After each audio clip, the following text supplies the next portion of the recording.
Tu te sens seul quand tu travailles chez toi? On en parle tout de suite.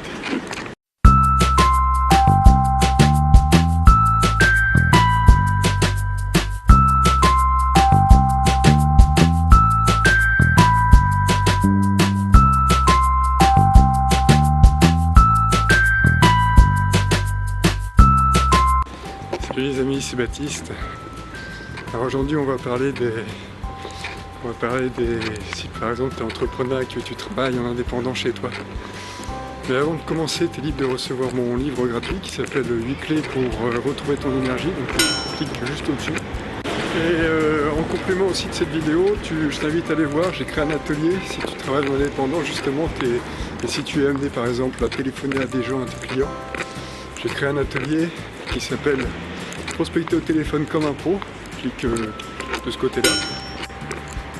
Tu as toutes les clés nécessaires pour réussir ta prospection. Donc ça, si tu es amené à téléphoner à des clients, cet atelier peut sûrement t'intéresser.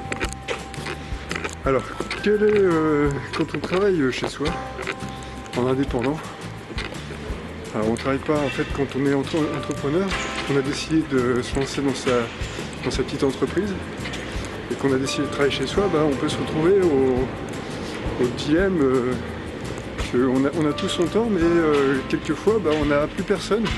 C'est-à-dire qu'on n'a plus de gens à côté on n'a plus de gens pour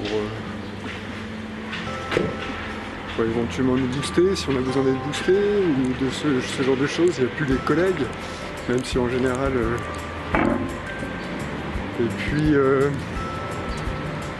et donc quand on travaille chez soi, on peut éventuellement éprouver un sentiment de solitude des fois. Donc j'ai remarqué aussi, c'est que quand on socialise, quand on sort, quand on est dehors, qu'on voit des gens, c'est là qu'aussi apparaissent les meilleures idées parce qu'on s'enrichit des autres. Et donc au fil des conversations, c'est un peu comme lire un livre aussi. Quand on lit un livre, on est un petit peu en conversation avec l'auteur, plus ou moins on va dire. Donc c'est là qu'on a les meilleures idées. Et quand on travaille chez soi, on est souvent confronté à une sorte de solitude aussi. Et donc ça, c'est pas franchement l'idéal en fait. Et après, il y a des gens qui aiment être seuls, il y a des gens qui n'aiment pas être seuls, qui aiment bien aussi. Après, il faut faire un peu les deux, quoi. Et donc dans ce cas-là, quelles sont les solutions qui s'offrent à toi?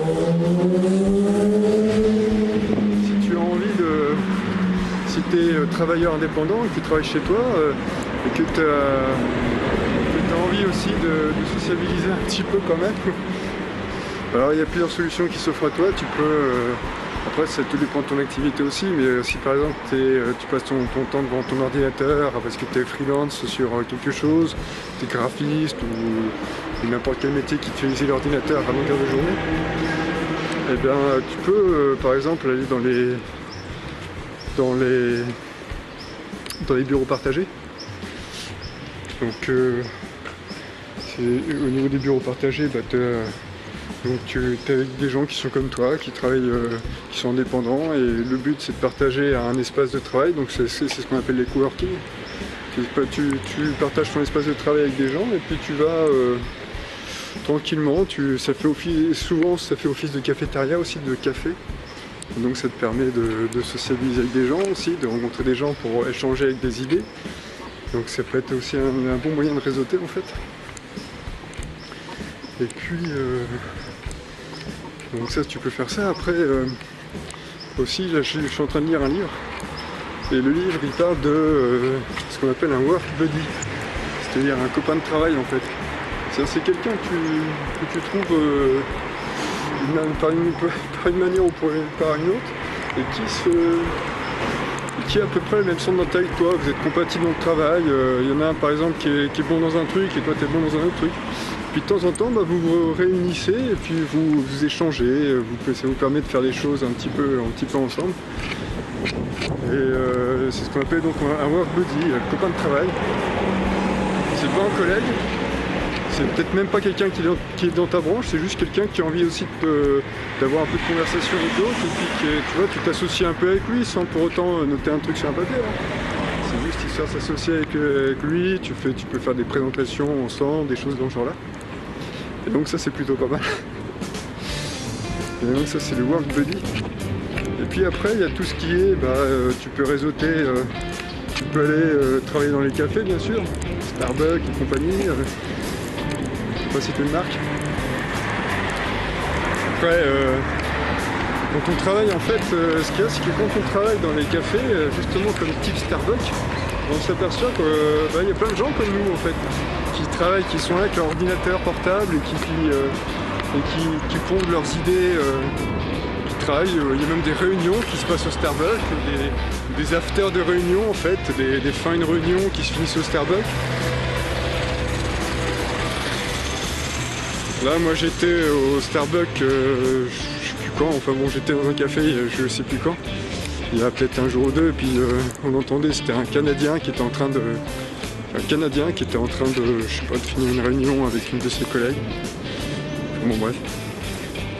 Et donc c'est assez amusant tout ça. C'est assez amusant. Et oui, donc en fait ce qu'il y a, c'est que quand on est entrepreneur, il faut aussi briser cette solitude, parce que après on s'enferme dans ses propres idées, on n'arrive pas à échanger, on n'arrive pas à confronter des points de vue, et puis qu'à partir du moment où on n'arrive plus à échanger,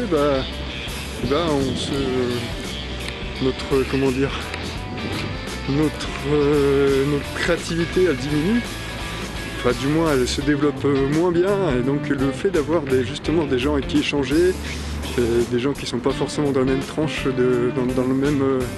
dans le même métier, mais qui sont en tout cas, qui réunissent en tout cas le fait d'être entrepreneur, c'est assez amusant en fait. Ça c'est pas mal. Donc voilà, il y a après les solutions, oui c'est ça, c'est de travailler dans les cafés, c'est de travailler dans les espaces de coworking.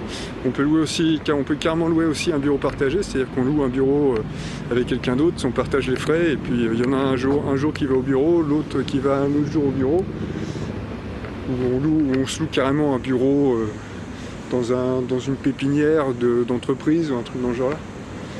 Donc il y a plein de solutions qui existent en fait. Voilà. Après moi personnellement mon bureau, j'en ai un peu chez moi, ça fait un peu office chez moi, ça fait aussi c'est les cafés, c'est les trucs comme ça.